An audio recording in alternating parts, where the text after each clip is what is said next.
fucking wear underwear. It's just the whole fucking galaxy. Crazy. Great line to start it on. None of these motherfuckers.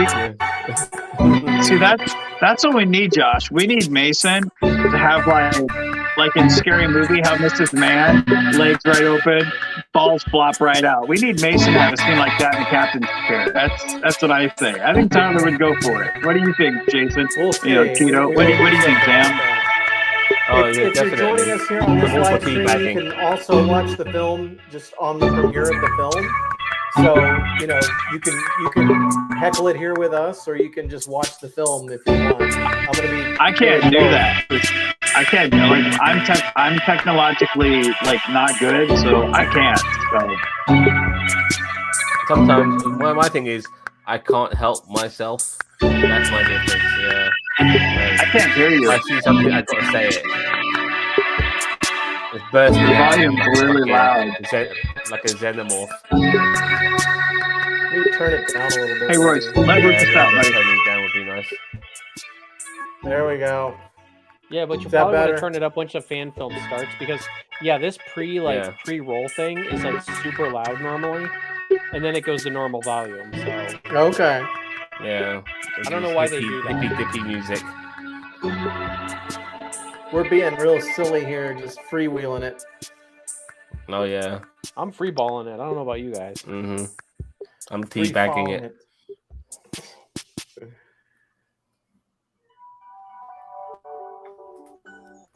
All right. A little different open there. And what I wanted to do was start with the Constar theme song and then end with Avalon. Thought that would be neat. The truth within.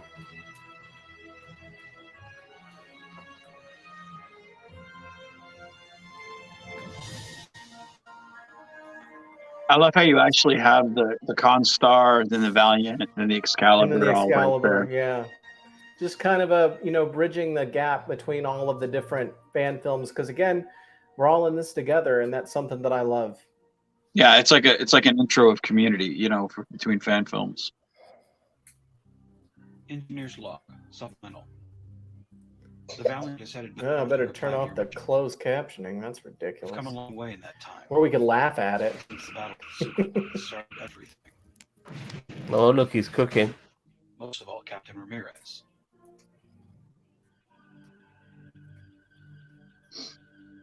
That's a big outfit. I know some have their doubts about him. That is quite possibly the worst TOS uniform I have ever seen. And it was something like the one we would have used was being used by another film, so it had like a different insignia on it. So that was the only one left. It's awful. It looks too big for him. It probably was. You even got choose your uniform day. I mean, right here. Like, away team mission? Oh, I better be a blue shirt. Don't want to be a red shirt on that day. Mr. Menard, how can I help you? Mr. Menard. Kennedy, sir. 5 years on the same boat, and I still have to referee for you guys? Well, what is it this time? She's refusing to sign off on the requisition list for the refit. Well, she is in charge of managing the operations of the ship, and she has to be cautious when it comes to the resources we're out here. I know you two come from different perspectives, but I really think you need to work this out on your own. Captain, I'm the chief engineer here. Not only that, but when we get back to Starbase 6, I'll be leading the team supervising the fleet overhaul. If Starfleet trusts me enough to refit the entire 12th fleet, the least Kennedy can do is take my word on what my own ship needs. All right. I will have a word with Kennedy, and I will encourage her to revisit your list based on your level of expertise. But I'm not simply going to overrule her, okay? You two are going to have to learn to settle your differences better. I'm sorry. I didn't mean to be so aggressive. That woman just pushes my buttons. He meant to be aggressive. That's a mirror, Menard. I can see right through it. It's okay. Kennedy's really my girlfriend. She's gonna be off next. Is difficult for everyone. I didn't want to And say you and that. I was Kennedy gonna aren't put the that. only My favorite, females I have my to favorite referee. transporter tech, Glenn Wolf. But you're not going to be able to rely on me for that forever. Is everything okay, Captain? We have 52 people I'll watching be the fine. premiere We all have difficult Awesome. jobs to do on this mission, and and 7 watching this live I'm stream. doing the best I know how. I mean, I'd watch the premiere too if I were them. First experience, and then come back and watch this. You probably nonsense. should. You always help. Or have both of them up. You know. Yeah. But I don't always get my way. You do know. You can talk to me too. Right? Eric, I've known I can trust you since the first week we went out here. You mean when you broke your replicator trying to make... What was it? Sluggo Cola? Amanda put me up to it. She said it was an experience I would never forget. 5 years later, she was right. So that's what that was about. I always wondered what would possess anyone to drink that stuff. I never saw a man turn that shade of green before. Well, thank you, by the way, for not telling anyone about that unfortunate experiment and for replacing that entry with a recipe for pizza rolls before anybody noticed. Pizza rolls. But I did that for me. Those little pockets of heaven keep me happy. I feel the same way. Need a break. You know? It'd be great to see Beck and Mason again, get a drink like the old days, hear about their adventures. You should hear Mason tell stories when he's drunk. Ask him to tell you about reclaiming the Excalibur after the M5 disaster. What Archer told me is even kind of true. It's quite a story. I do know that the Excalibur needed a lot of work. Space cake. Cake by the planet. Always work with you, huh? You say that like playing with the most expensive and advanced developments in Starfleet and engineering is also my hobby. Actually, though, I'll be meeting with Emily and Eobard as soon as we dock. Being on the station for a while means finally getting time to enjoy being a family. I know what it's like for me to miss people, but having a family, I can't even imagine. And you don't even complain. Yeah, this is as much as I can. And I do my duty. Oh, we've got a screen freeze. Oh, That's okay. like Commander Bishop always says. Figure out what's important. And go all in. Speaking of Commander Bishop, do you think he'd be interested in taking the center seat?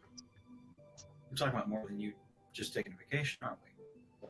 I just feel like more of a man and less of a captain lately. Those early days feel like so long ago. And I remember I thought that my first tour was going to be this grand adventure. You know, it would be like taking all the knowledge I gained from the academy and taking it out in the field. And it's not like that at all. I guess I know what you mean.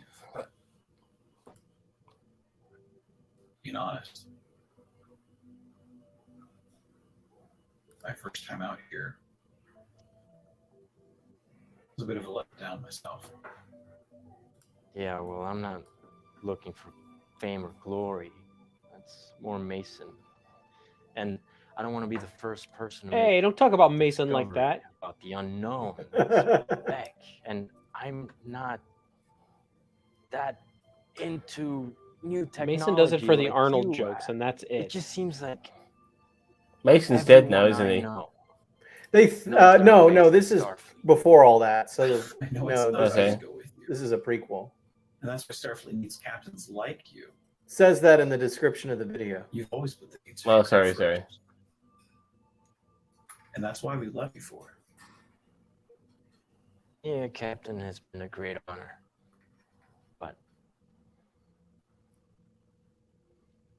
it doesn't feel like it's that important to me. Hug it out, I feel baby. like I may be missing out on other things. He wants the hug. He should have Like I just said, gone over and hugged right with It's him. not what I thought it would be. Mm-hmm. I understand that too. Like you said, I missed so much of my own son growing up. That was never something I planned for. But that's life in Starfleet. Captain, we're receiving a distress signal from an emergency. I look how it looks like I'm checking out by Chuck. Ultra close to investigate. I'm on Just my like way. looking at his ass. Think about what I said, Lance. You know you were. I looking mean, at his come butt? on. Like, there you go, baby. Acting, Yeah. acting like, yeah. Tractor beam. Tracked her beam indeed. There you The go. beacon is relaying a distress signal from a crashed ship on the surface, but it's a conventional radio frequency.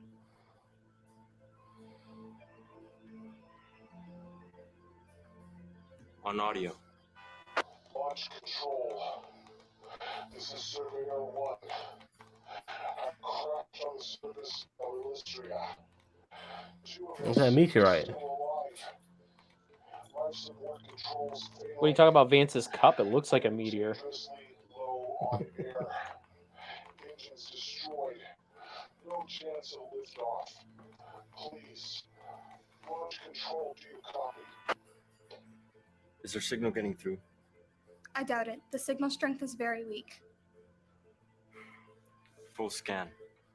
Captain, sensors indicate There's that the Michael crash King. originates from a pre-warp civilization. Launch control.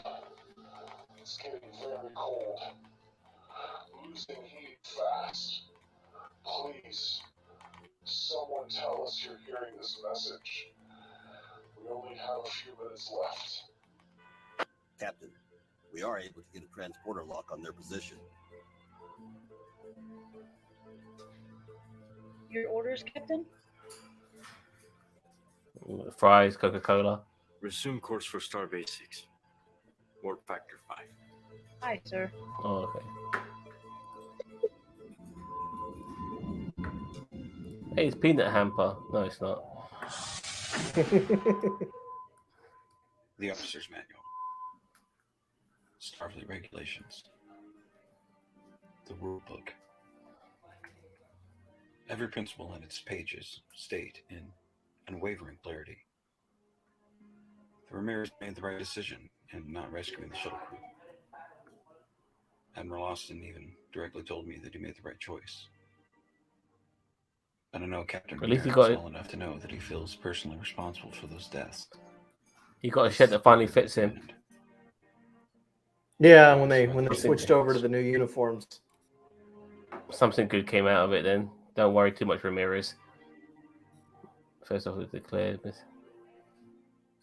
in early 2071. Yeah. So there it is, not very long, but the Avalon version of a Combox film. Yeah.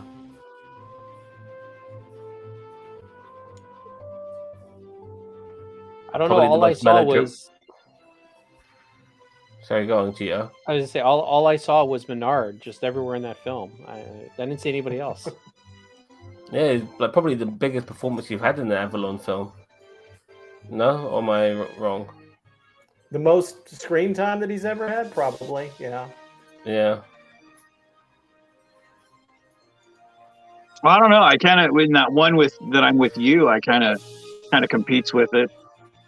Yeah, that one's a lot shorter, though. Yeah. They even credited your studio, Vance. Dude!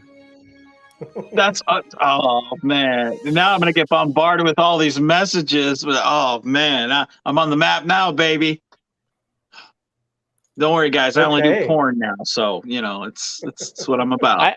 I knew that's why you were retiring. You were retiring from producing. Now you're just doing porn.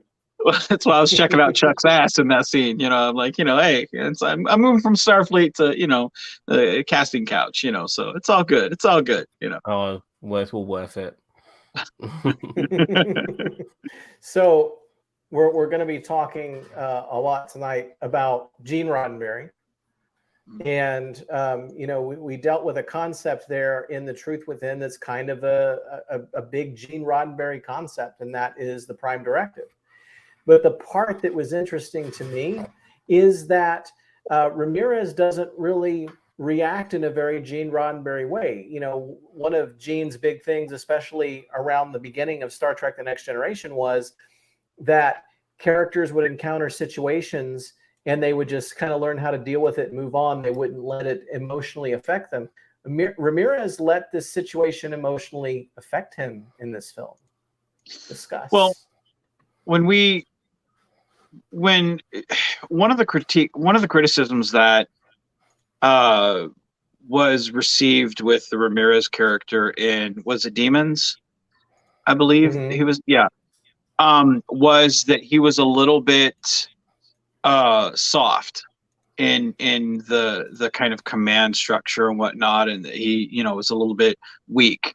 I didn't see it because, I mean, people are people, they are who they are, and you know, whatever.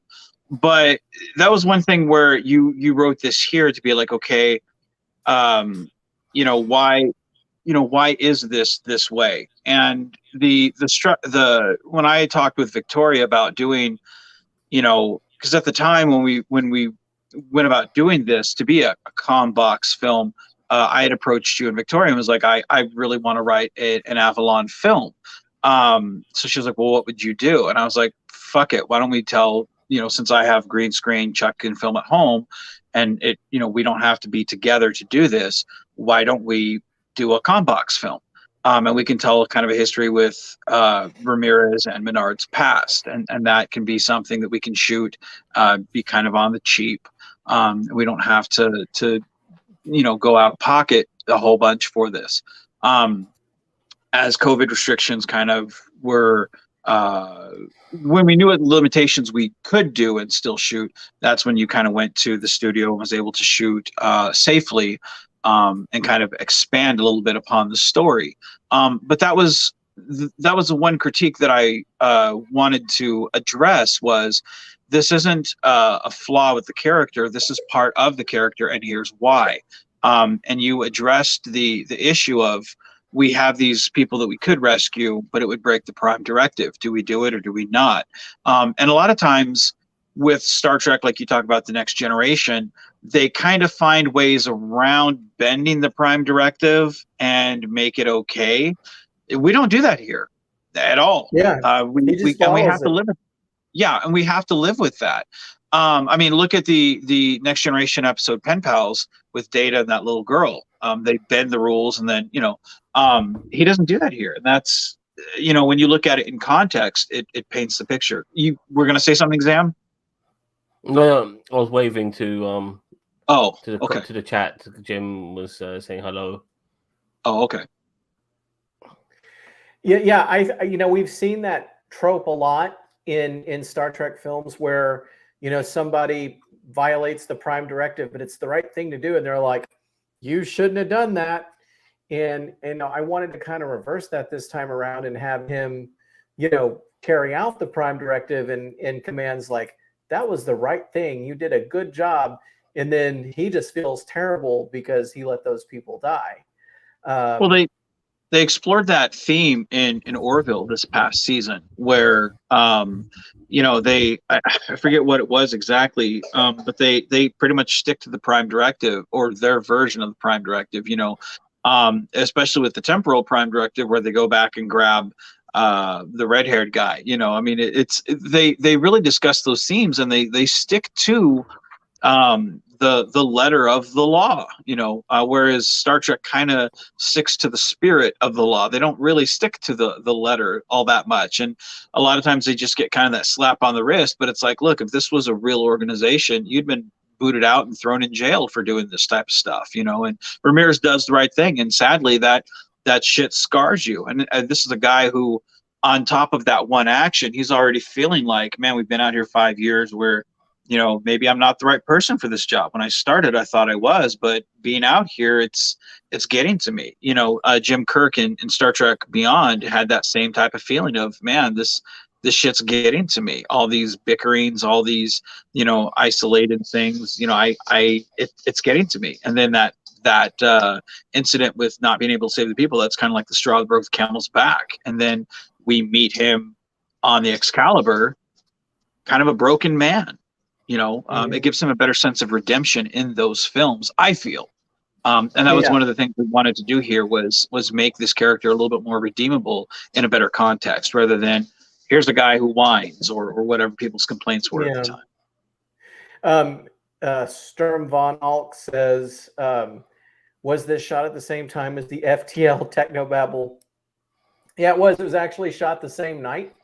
Tori's stuff was shot on a different day, but all of Chuck's stuff was kind of shot the same 2 shoot days for both films. And the funny part is when we, Chuck knew we were doing this, but then when we shot his part for FTL, I didn't tell him what we were doing. I just said, you're watching a video, and he's like, looking at the blank screen. I'm like, okay, you're watching the most boring video you've ever seen in your entire life, and you have to poop. And you're not going to be able to do that until you finish watching this video. And so he's like shifting around in the chair and getting really uncomfortable and all of this. And so he didn't touching even know cloth. what it was for. So so again with the Roddenberry thing, hold on. I was the editor, by the way.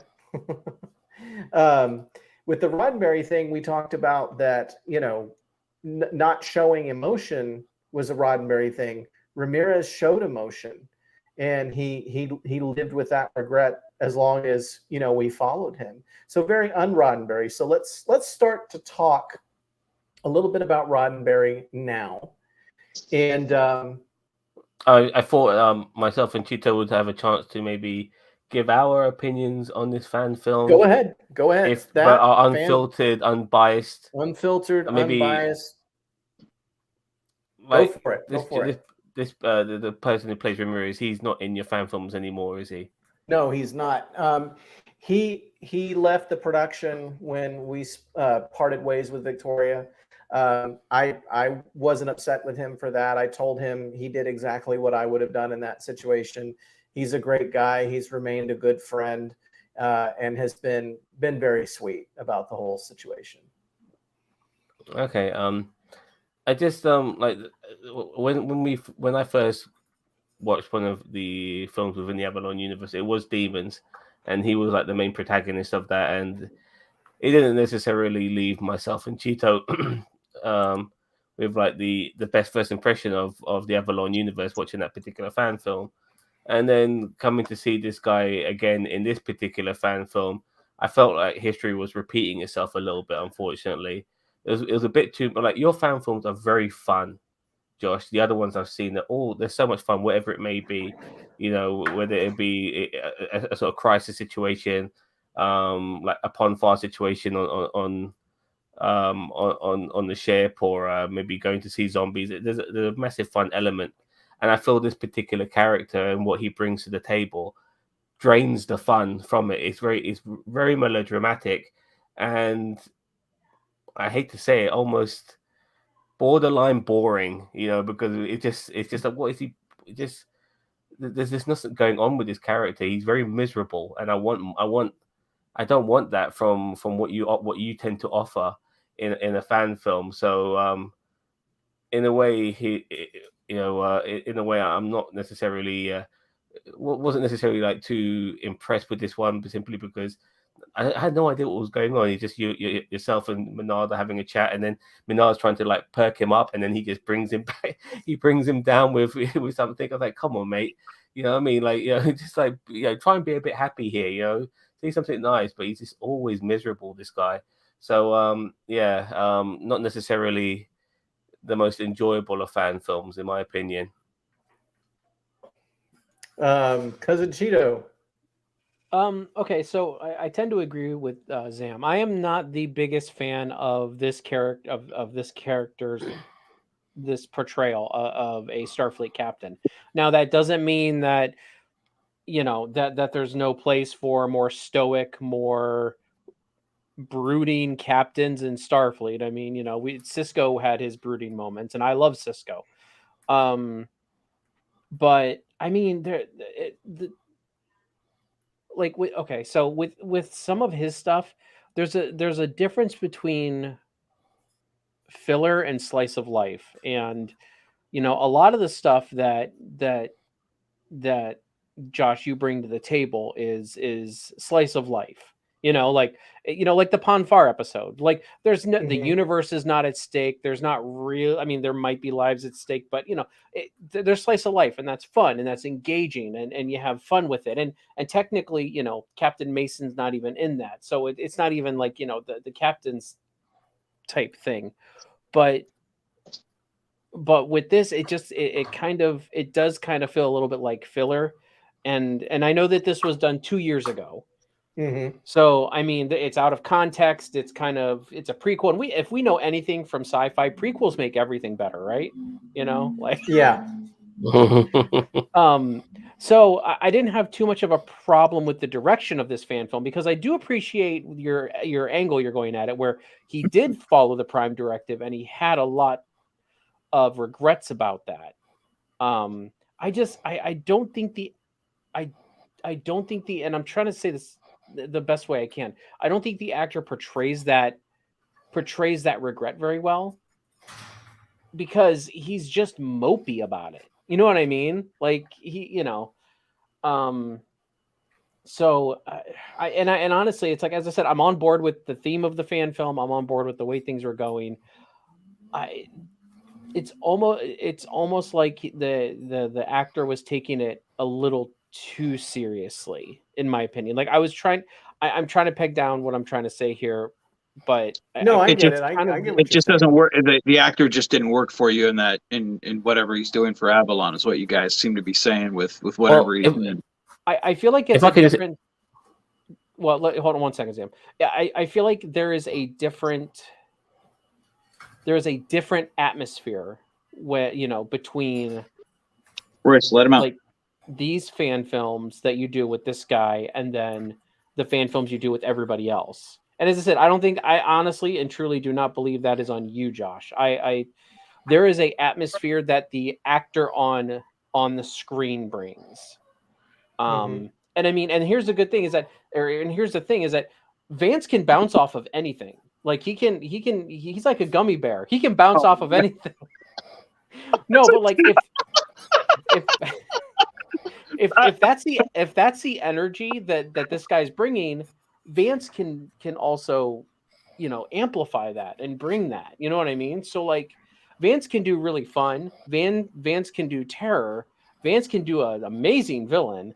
We've talked about that many times. But it's, as I said, it's really weird on how I'm trying to say this, and I know I'm very wordy, and I know people are telling me to shut up, but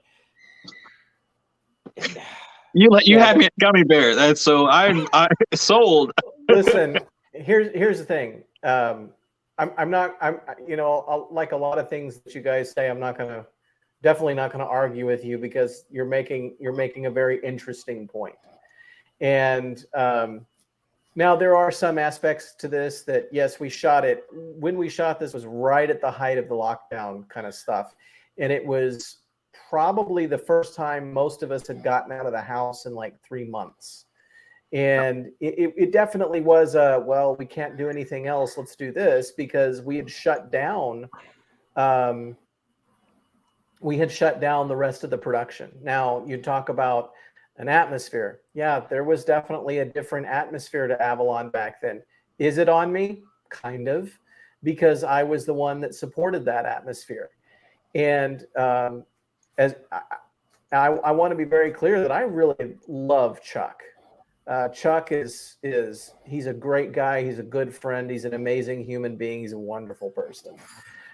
We did get a lot of this kind of criticism in the comments of the films that we did in that era, that he looked very weak, that it was, very Stardates of Our Lives, and all of that kind of stuff. Did that hurt our channel? It may have. That era may have hurt our channel, because what put us on the map was Ghost Ship. What put us on the map was being lighthearted and fun adventure stories.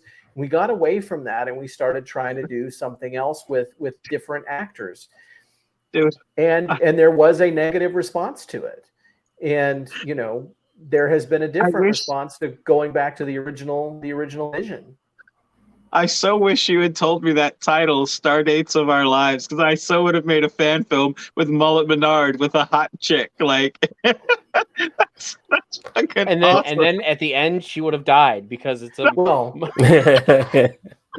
like a gummy bear, I had to bounce back. You know, it's there is a Star Dates of Our Lives in reference in Crisis on Infinite Excaliburs. You are going to actually see someone watching a show called Star Dates of Our Lives. Just wait, it's in there. That's awesome. So Sturm says this film does seem to explain Ramirez a little better. He did seem troubled and burnt out because of these events is a good thing. And that's thank you. Like that's what this film was supposed to be, was to give that backstory. And like I said, it was a little bit of kind of damage control, because that was the complaint. And the one thing that I love to do is to world build. And Victoria and Josh were both very accepting of the story that I had and the idea. You know, so when we went, you know, put pen to paper, they both were great on accepting that and going forward with the story. So I'm glad that it works for you. So didn't mean to cut you off, Sam. I'm sorry, man. No, like, personally, how I would have portrayed Ramirez is like, obviously he regarding the persona of being unhappy and all of that, I was just taking a different direction, because he comes across as a bit mopey, like he's miserable, but he seems to be okay with everyone. Personally, that shouldn't be the direction you should go with a character. Like, he should be bitter, he should be angry, and show some goddamn passion with those particular emotions. But that kind of works with being miserable at the same time. So like saying, yeah, we're all good, yeah, let's get along, we're all happy and stuff. But you know, I remember this particular time, and it just made me really unhappy. No, that's just bullshit. It's just like getting along for the sake of getting along. Be pissed off, be angry, have some conviction and confliction. You know, with alternative characters, and make these more dramatic Avalon episodes dramatic in that sense, instead of just, you know, being all nicey. That would have been a great direction to go with a character like that. And if you bring him back, I hope you do go with him in that particular direction. Make him an arsehole, make him, well, not necessarily an arsehole, but make him somebody who's just pissed off with how things are going, and you know, and in that sense, he's pissing everyone else off, you know, towards him, and it causes conflict. That, I'd love to see. I'd love to see Ramirez come back. Like, I know Chuck had left the production and whatnot, but I'd love to see Ramirez come back, having gone through all this stuff. And then, because I with Chakande, that's what, 3 years after all these events. Josh, is that about 3 years, give or take? I'd love to see, in my mind, and again, I'm not in charge of anything Avalon, but I'd love to see Chuck come back as Ramirez, having gone through all this shit, and then being like, you know, Starfleet just wasn't for me. Like, I know he's gone missing or something. I think that's what it said at the end of the episode. But in my mind, like, I think it'd be great to have him come back and go, no, you know what? I just decided it wasn't for me, and I was like, F that. I didn't want to be part of Starfleet anymore, and I just left. You know, like, I'd love to see that, because I think that would bring kind of a Michael Eddington from like the Maquis type vibe of being like, fuck Starfleet. They turned me into someone I didn't want to be, and to hell with it. I think that would bring kind of an anger, and then when you see. Thank you. I really like this idea. I think you could bring that Michael Eddington vibe that you're talking about. Like, it would redeem the character completely. Yeah, because it turned me into somebody I didn't want to be, and F them. And I mean, even if he's not attacking Starfleet, at least coming across with something a little more dramatic, and someone we could all look at that and go, oh, that's interesting. Yeah, polarizing views, like alternative views of things, and want to do things differently and all of that. And then obviously having that conflict with his fellow Starfleet officers. Well, I'm not sure that I see a scenario where Chuck would ever come back to the production. Right. His loyalty to Victoria is very strong. But by the same token, he's been very cool with me about everything, and he's been very kind to me. I just don't see a situation where he would come back. I've kind of gotten the impression that he's made a promise to her that he never would. Right. I don't know if that's true or not, but I know that something like that may have happened. I've kind of been given that impression, but so if you make a new character character, were then to like if a similar character with so some of the you traits may I have to mentioned, then you can recast or always something like that, but yeah. I don't see Chuck Murray coming back to the production at any point. But what I can tell you is that it's not all going to be silly stuff going forward. I do have a pattern of doing. I like to go silly, serious, silly. And so if you even look within this kind of little silly miniseries, is a disservice, Josh. It's not silly; it's fun, and it's fun. silly would be a disservice. I try to go lighthearted with a film, then I try to go dying and crying with a film. I think that you need the levity. I think you need to kind of let some air out of the balloon. You can't just be doing weight of the universe stuff constantly. So, we are going to see more dramatic films. Knights of the Void is very dramatic. It's not a lighthearted or comedy type thing. Crisis on Infinite Excaliburs has moments that are absurd. It's the fun, silly Star Trek IV adventure. But then when we get to the Once and Future Captain, again, that's going to be a very, very serious, dramatic piece. So I tend to alternate because you can't always be ridiculous and you can't always be, incredibly serious. You have to learn to, as Christina said in the comments, you got to learn to find the balance. I disagree. I am silly all the time. I'm never serious. And you all will hate me for it. Thank you very much. Perfectly balanced. Like all things. Well, I said, I don't know for certain that Chuck has made that promise to her. I know she did ask that kind of thing of other people. And he just kind of said that she had something going on and that he had promised he would do that, and doing that would mean he couldn't work with us. So Babylon 5 fan films by the sounds of things. I don't want to pile it on him or say anything negative about him, because he was very good while he was working with us, and he always had a great attitude, and he still does. It's just one of those things that, look, we were in a different era back then. We're revisiting the past in a way with regards to Avalon to a degree. We changed a lot of things from the script that we had in that era. First it was a script that Vance wrote, then it was I did a pass, then Victoria did a pass. And then, when we picked it up a few months ago and started working on it again, we altered a few things even from that. So, it's kind of a film that crosses Avalon eras of production a little bit. Yep. But, so that's the last kind of taste of that era. And there are things I like with every film. There are things I like about it. There are things I wish I could have done differently, but it is what it is.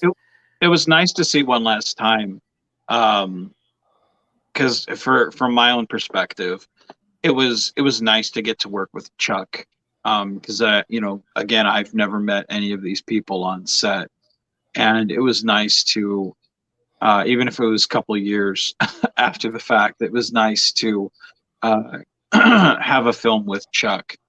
Because that was also one of the driving forces behind having a Ramirez Menard film, was to get to work with Chuck, and so even though they're I know I don't talk to Chuck or anything, it's nice to be able to have something to say, hey, I got to work with that dude, because he was on a Pizza Roll Diaries. I've got nothing against him. I like the guy just fine. He's a friendly guy, one of the friendliest guys you'll meet, and he seems like the guy that he'd give you the shirt off his back if he could. He absolutely I don't have would. I have nothing bad to say against anybody. And I'm very happy to have a film to say, hey, I got to work with that dude. And it's nice to have another film to again give a little bit of world building to the universe that you guys have. And even though that's not the direction you've gone in now, it is a little bit a glimpse of a past. So it's So What's up, Cheeto? you know what I would say lastly, from my perspective about Chuck is, like I said, I told him if I were in his position, I would have done the same thing. You know, he felt that it was necessary to show support and friendship to Victoria, and I wholeheartedly agree with him on that, and I'm glad he did that. It was the right thing to do in his position. You know, just because she and I have creative differences in what direction this should go in, you know, he was a good friend to her, and you can't say anything bad about that. You had something to say, Cheeto? Actually, but I mean, this might be one of those, like, I don't want to call it a disaster, but beautiful disasters where it's like you have this like this rough start with a character, and then, as I said, you said he probably won't be coming back, and that, but I mean, you know, if he ever did, you do have a good foundation for a character here, like, Yeah. you know, that, and I mean, you could get the payoff years later, where, you know, for, you know, years he's been off doing things away from Starfleet, and then he shows back up, and, you know, him and Mara Menard have now united to fight. I don't know, but that's all I. But I mean, that, you know, I'm really interested in this like Eddington type scenario with him, and as I said, I know you said that probably not, but I really feel like the what if of this whole scenario could be, you know, what if, you know, Chuck, I don't remember the character's name, but what if Chuck turned against Ramirez. the Federation? Yeah, I think it's very enticing. I know. I'm think like, I'm almost like, I'm not a fan of recasting, but I'm almost like, that. Yeah, yeah. I'm not a fan of recast either, but I do like that idea of, like, you could always just write it as a short story, and, you know, we'll share it on our social media. Can you go back to Sci-Fi Nation's last comment, Josh? I kind of. He says the conversation seemed natural, not forced, as if they were real people and with a real friendship. Hats off to both Vance and Chuck. See, and that was when we went into this film. Like, that's what I really wanted was the nice thing about Combox films. Sadly, you know, I've done 1 million of those, but that's the Wrath of the Gummy Bear. God damn it! You're never gonna live it down. You're never gonna live it down, man. But that's one of the things that I enjoy about the Combox films is, one, you can film it at your own leisure. They're not too complicated. You know, you film them, you know, how you as best you can to make yourself look as nice as possible. But you can speak from the heart. You know, you can do them and feel as real as possible. You know, the going back and forth, as opposed to a lot of times when you're on set, you know, you can't really get all that realism. But I feel like the Combox are the perfect time. It's just like Zoom calls, you know, where you're just talking to somebody, having a conversation, you know. And I think that's become more and more real to us as people with COVID, because we do these a lot more than we used to, you know. So I think the Combox films are a lot more relatable, of just two people shooting the shit, you know. So yeah. I'm glad you found that a little bit more realistic, Sci-Fi Nation. So transitioning into Gene Roddenberry, a little bit about Gene Roddenberry. So let's take a look at there are, you know, you only have a few places where you see true Gene Roddenberry Star Trek. There are only a few instances of it in all of Star Trek, 800, 900 episodes of it now. You can only find it in a few limited places. Now, the first place is The Cage, which was the original pilot, which, of course, was drastically ahead of its time and has now been, you know, reintroduced to the world as Strange New Worlds. The next place is Star Trek: The Motion Picture. You know, those outfits. Oh my god! Right, and then finally, disco. Season 1 of Star Trek: The Next Generation are the limited places where you can really see Gene Roddenberry Star Trek, and in all of those cases, even though Roddenberry would be the force creatively that got things going, there would be other people who came along and took the reins creatively and kind of put it on a different course. For the original series, it was Gene L. Kuhn. For the movies, it was Harv Bennett, who went and made Wrath of Khan with Nicholas Meyer. Then when you get to Star Trek The Next Generation, it was Michael Piller who really established the season 3 onward version of the show that everyone knows and loves. So it's like you can in some ways say that Star Trek succeeded in spite of Gene Roddenberry, not because of Gene Roddenberry. The dude, like, no offense to the guy, and I know I'm gonna get a lot of shit for saying this, but I don't think the guy's as smart as everyone says he thinks he is. I mean, the dude was boring as fuck. I loved The Cage, don't get me wrong. It's one of my favorite TOS episodes, and it wasn't even part of the original run on TV. Outside that, dude, he was boring. TOS, I like watching it when I draw because it's visually good, but it's a bunch of people looking at the screen. That's boring shit. TNG season 1, you had a bunch of clunkers in there. Now you had a couple of nice gems like Data Lore, Where No Man Has Gone Before, but then you had, what was that one real racist episode? Code of Honor. It's almost become beloved, in a way, because it's so bad. It's almost Well, I mean, originally that was supposed to be, they were supposed to be a bunch of reptilian aliens, but I don't understand how somebody thought it was okay. Well, they were supposed to be reptilians. Fuck it, let's just make them black people and nobody will notice. Like, who thought that was a good idea?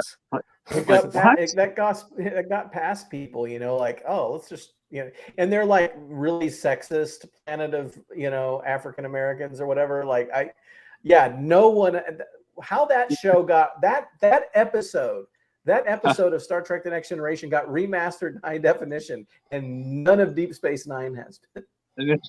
Think about that. Like, I don't get, like, and again, like, I'm fine watching TNG season 1. Like, it's fine. But a lot of that is boring episodes.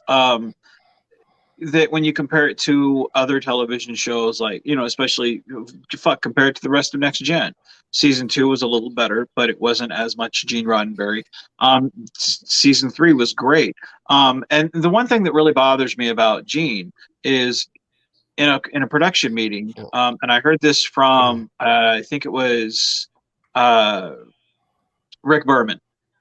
He said flat out, Gene Roddenberry shot down the Yesterday's Enterprise. He was like, I don't want to do this. We're not doing this. He was adamant, we are not doing this. And then as soon as he got up and left the meeting, he looked at everybody else in the meeting and was like, we're going to do this. And they ignored what he said. I've heard worse stories than that. Oh, no, Gene has some bad horror stories. I mean, even about how he treats women. So go ahead, Vance. Go ahead and finish up. I'll say my piece in a minute. But that to me, like, that's my favorite Next Gen episode is Yesterday's Enterprise. Like, that all time, hands down, because you see this is Star Trek at its worst, and our heroes still are prevalent, still trying to kick ass, still trying to do the right thing. Like, and then at the end of the day, like, everything wins and pans out and it's fine. But it's a great episode because this is the one. It's like the mirror. It's like the what if worst case. Like, it's and our heroes are still being as heroic as they can be given the worst case scenario. And it to me, it's still in the darkness. It's still a shine of hope. And you shot this down, and yet you want to give us crap like the first season where there's no conflict. Fuck that. Unless it's an alien, we can't have conflict. And to me, I'm like, why? People have conflict all the time. And his ideas are just stupid, that humanity will evolve past conflict. Humanity will never evolve to that point. I'm sorry, but that makes for boring story writing. And that's just not in our nature, So anyway, you guys take it. I've yacked enough. Cheeto, your thoughts initially on Roddenberry? So, here's my thing about Rod. I respect the man for creating Star Trek, for bringing it to the forefront. But that's about where my respect for him lies. Yep. The idea of Star Trek, you know, the idea that we can have a better future, that humanity can pull their head out of their asshole and work with other races out there to not only on our own planet, which seems to still be a problem today, but out there in the galaxy. And, you know, that's a great dream. That is a great dream, but V-Man's right. It's boring. So here's where you have like where your Klingons and your Borg and your Dominion and all these other things, because you can't just have a, like they're saying, oh, the Dominion War would never, and I'm a big DS9 fan, as you can tell. But this is where I really have issue with Roddenberries. I call them Roddenberries because they're like dingleberries to Roddenberry. Anyway, so anyway, but they're like, oh, the Dominion War would never happen if Gene Roddenberry was still around. Why not? Because it's not. I mean, and yes, there was internal conflict with the Federation. You know, with the coup and everything going on Earth. But the Dominion War, it's like just because the Federation is a well-oiled machine and it's all unity and everything like that, that doesn't mean everybody else in the universe is. And what we should be looking at is how we deal with the outside influences of people that don't have the same mindset as us. You know, infinite diversity and infinite combinations is one of the fundamental things that Star Trek was founded on. That does not mean everybody's going to get along. That does not mean everybody's going to agree. Some people will not agree more aggressively than others. And then you get things like the Dominion War and the Klingon Civil War, and you get all these things that never would have happened if Roddenberry was around. And I'm sorry, Roddenberry was just he really held Star Trek back from, like, if Star Trek was a one season and done, okay, you know what, there's your dream. It's unbelievable, but I'm glad you got to do it. But with as far as Star Trek has come, it cannot, in a creative sense and in a logical sense, be what Gene Roddenberry wanted it to be. Everybody's just tranquil and singing Kumbaya. No, like there are so many different people out there. There's so much difference going on. I mean, you know, there's the underbelly of everything. It just can't happen. And it's almost delusional to think that something like that can exist. And I'm not saying I don't want the Federation. I'm not saying that I don't want everyone to get along. I'm not saying I don't want world peace. But you have to look at the reality of things. Actually, we brought up Eddington earlier. Eddington's a perfect example of somebody who had everything, but he believed in something better and bigger than himself. That he put himself out on a limb and he walked away from those creature comforts, and he believed in what he was doing. You know, the Federation gave him everything. He could have had everything in the Federation, but it wasn't everything for him. Go ahead. One of the good things about DS9, and you and I think have talked about this, like DS9 is also my favorite show. Because of the complex diversity of characters, most of which are not Starfleet, and how they start at the beginning versus how they end at the end, and they're in a completely different, square of life, which is very true to life. You know, because I'm not where I was 7 years ago, and I'm not going to be where I'm 7 years from now. That's where DS9 is, and they go through. They're good, then they're bad, then they're neutral, and all this. And the thing is that I enjoy, a lot of the species still have that, oh, you're Starfleet, perfect Starfleet, where a lot of them still look at us like you're from perfect Starfleet. When you get to know the characters and you see, oh, they're just as flawed as we are. They have the ideal of the perfect society, but they're not. And you see the cracks, there. And then when someone like Quark comes through and says, no, take away all those creature comforts, they're as fucked as we are, but they're better at hiding it. Those things right there show Star Trek the way Star Trek should be. We're supposed to be perfect, but we're not. And it knocks us down a peg or two. That to me is the realism of what Star Trek should be about. Perfect, storytelling of realistic people in a society that we can't attain, but we try to, and other people look at it and go, some people go, whatever. Other people go, I'm going to knock that down. Other people go, I'm going to take that from you. And other people go, I want that. And it's realistic because it's not everybody's same generic look at the Federation, even our own look. And I love that, because that's something where Gene Roddenberry, if you're going to look at yesterday's Enterprise and go, I don't want that, you're going to look at DS9 and go, I don't want that. And no offense, I just don't find that creatively satisfying from a story point of view. And as a writer, I didn't write my films to be that way. I don't participate in other fan films that are that way. And if I would have read any script from season 1 of TNG, I'd have been like, no thanks. It's just an easy cash grab paycheck, and it's not very satisfying from a creative point of view, especially the racist episode. No, thank you. Go ahead, Cheeto. Just and I mean also, like, in following up what you were talking about, what they want, a perfect antithesis to Eddington is someone who was outside, who wanted into the Federation and wanted everything that was Nog. Nog is one of my favorite characters in Deep Space Nine, man. That I'm sorry, I love Jadzia, I love Kira, I love Sisko, I love O'Brien, I love all of them. But my favorite character out of the entirety of Deep Space Nine is Nog. Period. Yeah. That scene between Sisko and Nog in the captain's office, I get chills every time. I'm getting chills right now thinking about it. It is such a great scene, and I'm so utterly sad that we do not have the actor who plays Nog, and it's Aaron something. Aaron Eisenberg, right? Yeah, Aaron Eisenberg with us, because I would love for him to show up in Picard, and just and show us like where from these humble beginnings of just this almost like a street rat type Ferengi, like he wasn't poor, but like he was stealing, he was getting into mischief and everything like that. And he's like this captain of a Starfleet vessel, Captain Nog. He was a very throwaway character in the beginning. Well, Garrick was kind of, although Andrew Robinson was a big actor, like you had so many characters that it would have been easy to just be like, as a throwaway character, but they ended up being so vital to the Dominion War. I mean, Nog was important. Garrick was important.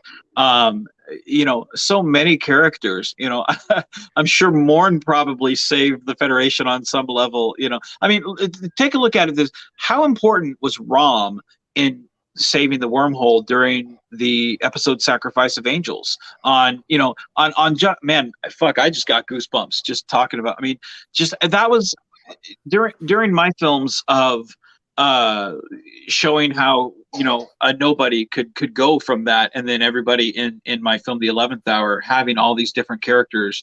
Like that was my homage to DS9, because DS9 did that so well, of having all these throwaway characters and characters who didn't really matter or you didn't really care about, then show up later on and they have all these effects. That's Star Trek done so well, and nobody does it better than DS9. Even the shit we have nowadays, as good as it is on whatever level, it doesn't touch that storytelling, and it was very well thought out, And the problem with that is, and kind of looping it back around, we would never ever have gotten it if Roddenberry was still at the helm. And I don't ever wish the guy was, I don't wish the guy died. Like, don't get me wrong, but I'm just saying, like, creatively, like, he needed to step away at that point, because TNG season 1 and 2 were rough, and I know 2 got better than 1, but because he had started losing more control. But season 1 was a hot wreck. What you saw there with Deep Space Nine, where it started to get good, was that Rick Berman sort of became Roddenberry after Roddenberry died. He was the one who became the curator of the Vision, and there are all these stories about how he had this bust of Gene on his desk, and when people would pitch story ideas that he knew that Gene wouldn't like, he would cover it. But the best thing that ever happened to Deep Space Nine was Voyager, because there was allegedly this meeting one day where Michael Piller walks into Ira Steven Bear's office and he says, well, we're going to go worry about Voyager now, and that's going to be the real Star Trek, and you're just going to have to take care of the redhead stepchild over here. And as soon as they were off to worrying about Voyager, it was like, oh, this is ours, man. We're going to do what we want with it. And that's when Deep Space Nine really started to get good, was when everyone was distracted making Voyager. Go ahead, Vance. I love how Dom says, and I just want to bring this up. I know it's been sitting there for a while, but like, No, bring it back up. Bring it back up. The Dom's comment. He says Morn was the one who delivered the message to Cisco about the Dominion's plan to dismantle the minefield blocking the wormhole. See, shit like that. Like God bless him. Like that. Like, dude, a character like Morn. Like, who would have thunk? You know, like how awesome is that? Like such a throwaway character who just sits there. Like this. Yeah, Morn is the true hero. The reason Starfleet found out that Dominion was taking down the minefield. He probably had more character. Morn probably had more character development than Chakotay. Yeah, or Harry Kim, and I mean, yeah.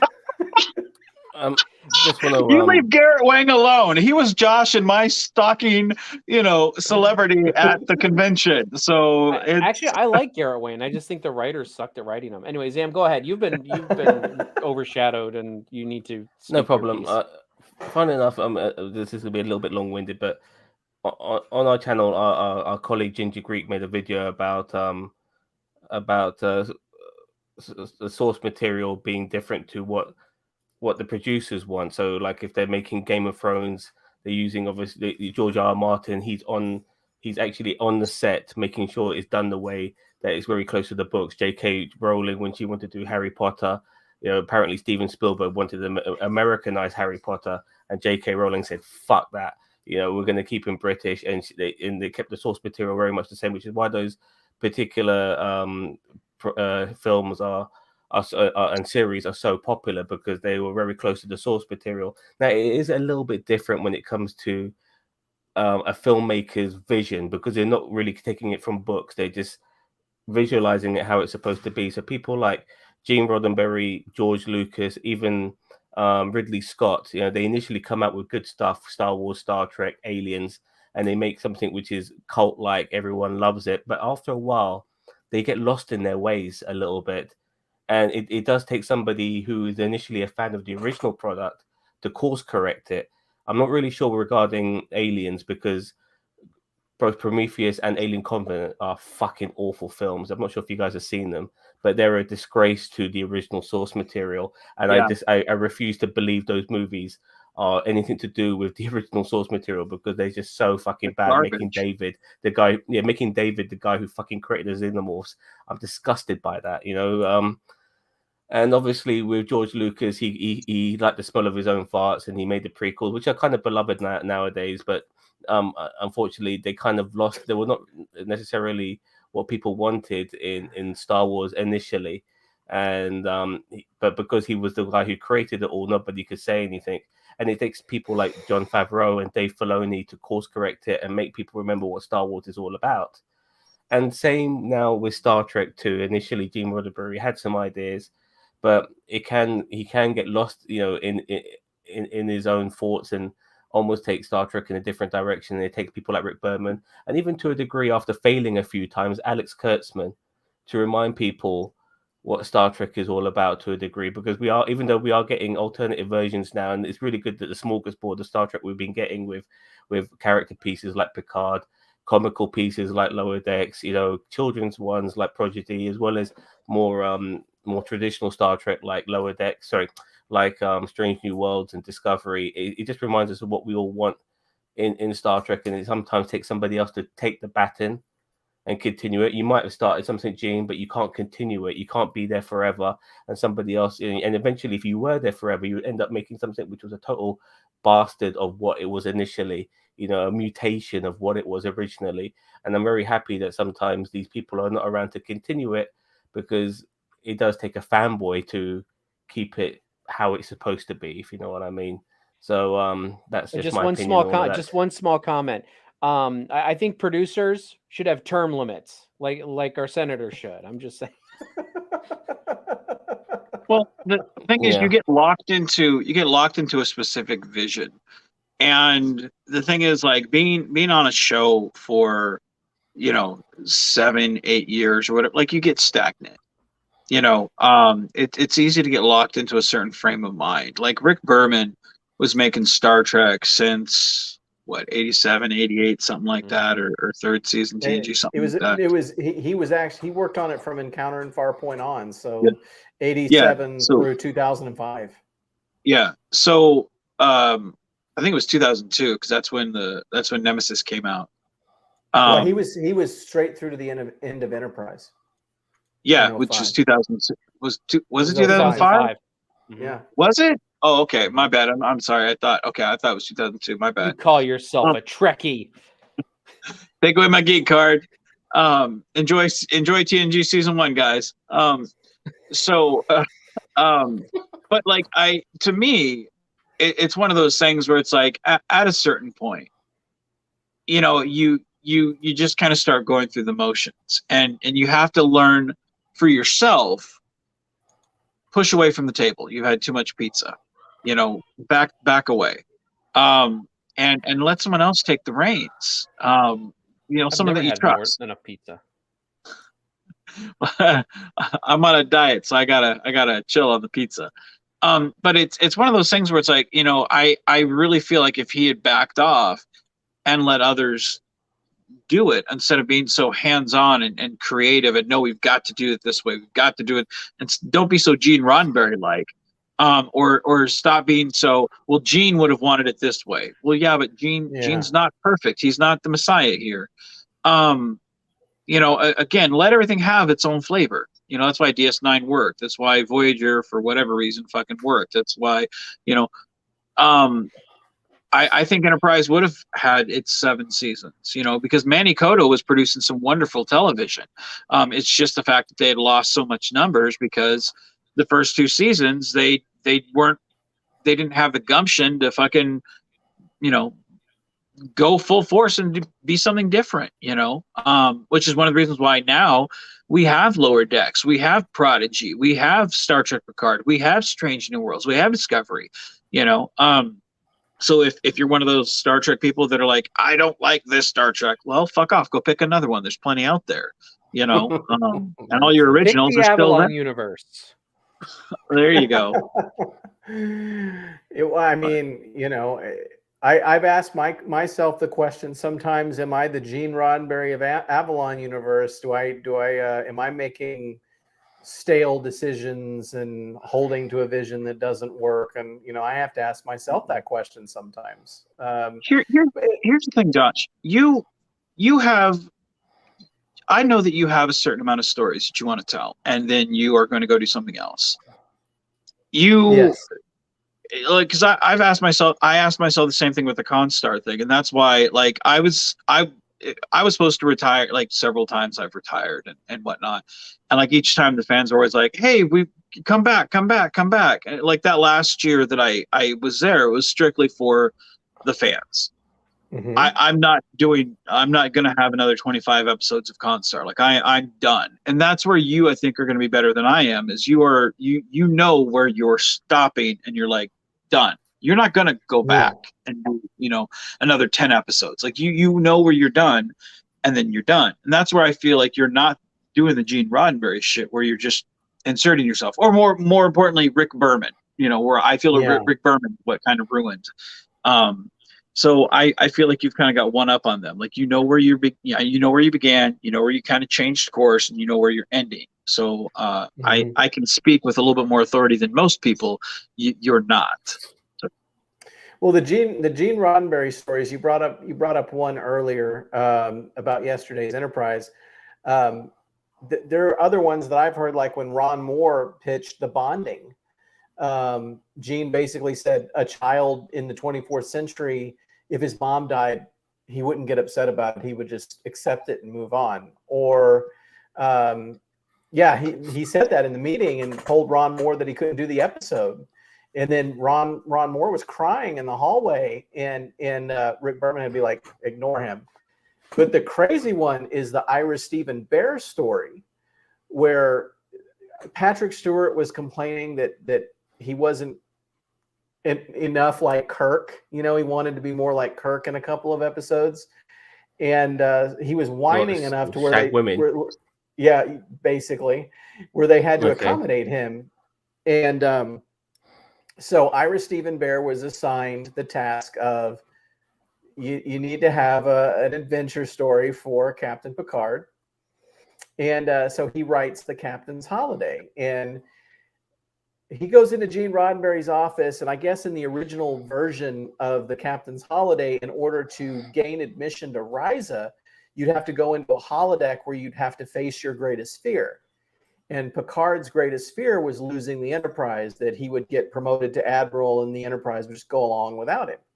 And Roddenberry hated that. He was like, well, Picard was like, you know, he's John Wayne. So he would just, if he got promoted to Admiral, he would just accept it and the Enterprise would go along without him and he wouldn't care. And then he goes, but I like this thing where it's a pleasure planet. So you need to have these scenes where men are kissing men and women are kissing women, and you need to have this orgy going on in the background. He literally says this. And then so Ira Stephen Bear goes over to Rick Berman and he goes, Gene wants me to write an episode that's an orgy. and Rick Berman was like, listen, man, just go write, you know, a little adventure story for Picard and let's not worry about what Gene says. And there was apparently by season 3, they were kind of like, ignore Gene. We're just like, you know, running stories by him just so he thinks he's still involved.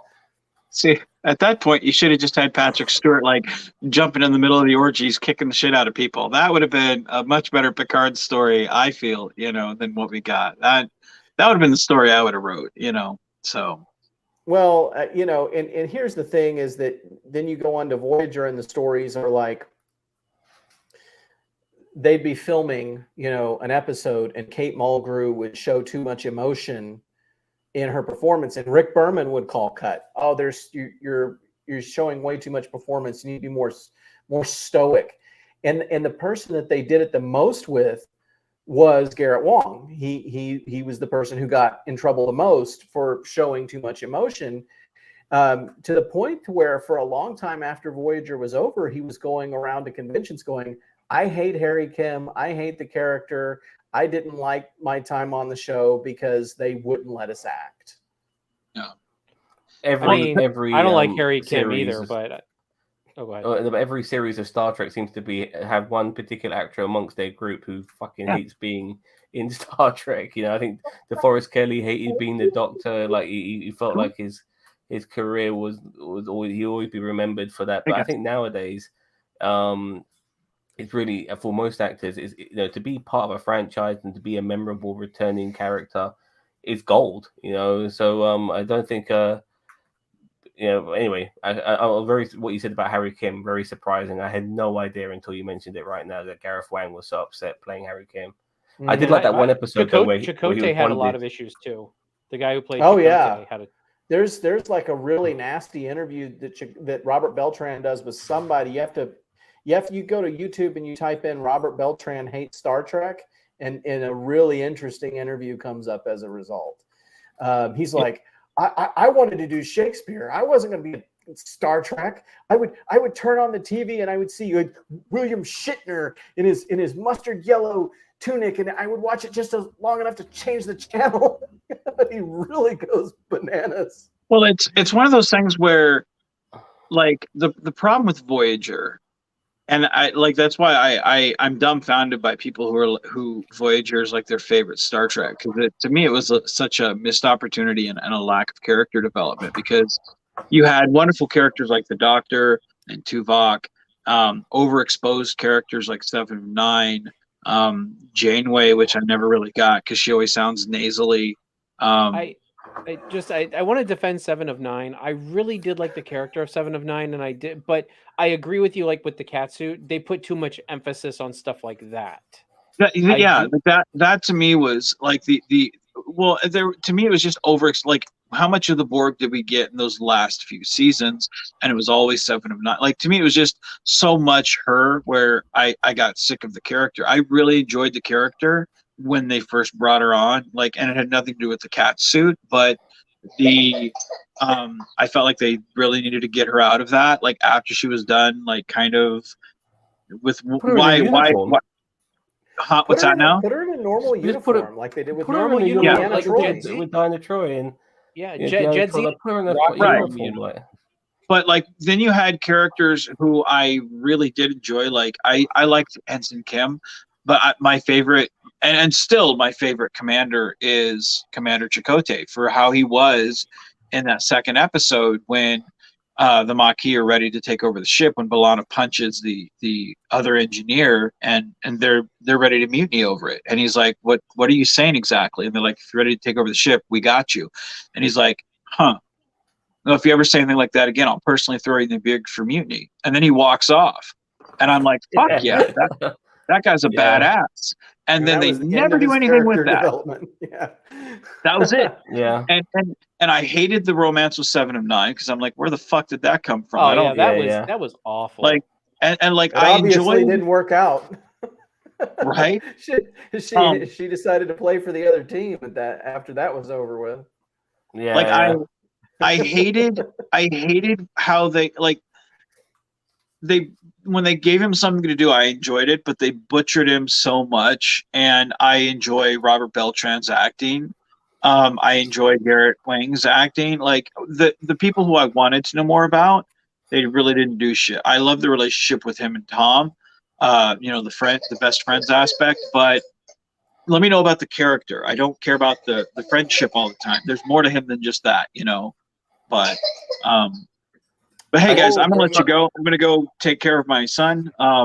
He's coughing. I'm gonna go take care of him. I'm gonna let you guys go. So, all right. Thanks for coming, Vance. Hey, my pleasure. Thank you for throwing the film, and I had a lot of fun, guys. Take care. See you later, Vance. Take care, mate. Sci-Fi Nation mentioned here, Ensign for 7 years. I'd be emotional too. Haha. I've always said that they're too busy getting home for people to get promoted. I mean, all the promotion, all the promotion and stuff will happen once they get home. I'm sure Harry Kim did get promoted the moment they got back home. I mean, we obviously know that Janeway immediately became an admiral. So Vice Admiral or Rear Admiral, wasn't it? Or she did not just Rear, yeah. But So whatever. But the point is that she got promoted. This comment here is interesting from Dom talking about the Native American advisor. The guy's name was Jamake Mamake Highwater. He was in real life Jewish. He didn't have an ounce of Native American blood in him. And he came on board as he was saying he was Native American. He wasn't.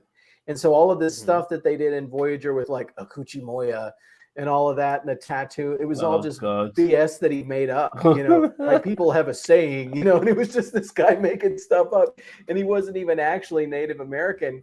And we kind of poked fun of that a little bit in Agent of New Worlds because we have this character who's a member of the same tribe and she's got the tattoo. And when they're like, when Allenby's wanting to do some silly stuff, she's like, Akuchi Moya, like taking his name in vain and stuff. But yeah, that was not a proud moment for Voyager for sure. Well, and there were just so many questionable things with Voyager. Go ahead, Sam. It just reminded me of a time in the Oscars where Marlon Brando, he won an Oscar and he didn't accept it, and he got a Native American girl to accept it instead.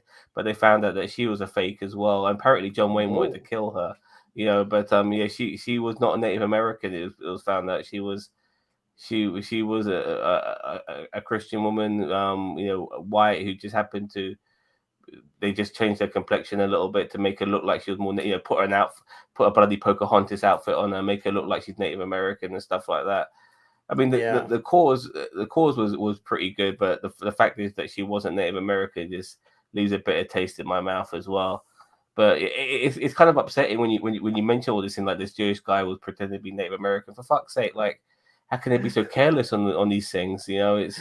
It's ridiculous. It was a much different time too. They did not have information available like we do today. Like, you can't just go back into somebody's family tree like you can today back then. You know what I mean? Like, the internet was not a big thing back then where you could do traces like that and stuff. So people got away with a lot of stupid shit back then. Yeah, I agree.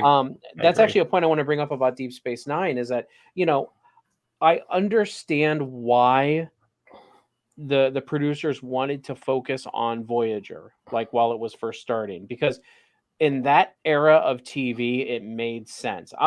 Deep Space Nine is my favorite. Deep Space Nine is my favorite Deep Space Nine. Deep Space Nine is my favorite Star Trek, but that's only because I watched it in its entirety. If you are jumping around episodes and missing here and there, you will really be lost. And I get it that's not, growing up, that was not a lot of people's favorites.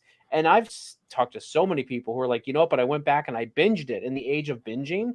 I went back and I watched, and it's so good, you know.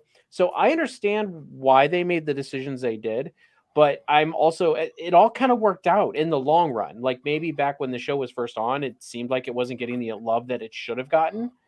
But that's also somebody a while back in the comments did mention about J. Michael Straczynski and you know his Babylon 5 and everything like that. And you know, I mean, that is some storytelling at its best. But after J. Michael Straczynski's run was done on Babylon 5, I mean, what did it become? You know, like Crusade, which wasn't terrible, but it was definitely not the direction that they you know that they needed. It was to go. canceled before it even aired.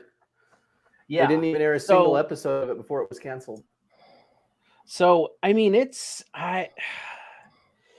I said, you know, back then it was a much different animal, and I understand why they leaned into the Voyager / TNG format, and DS9 was their redheaded stepchild because of its serialized storytelling. So you know, I understand it, but at the same time, I'm like, I didn't miss an episode of Deep Space Nine. That's why I enjoyed it so much. You know, so it's like go ahead, Sam.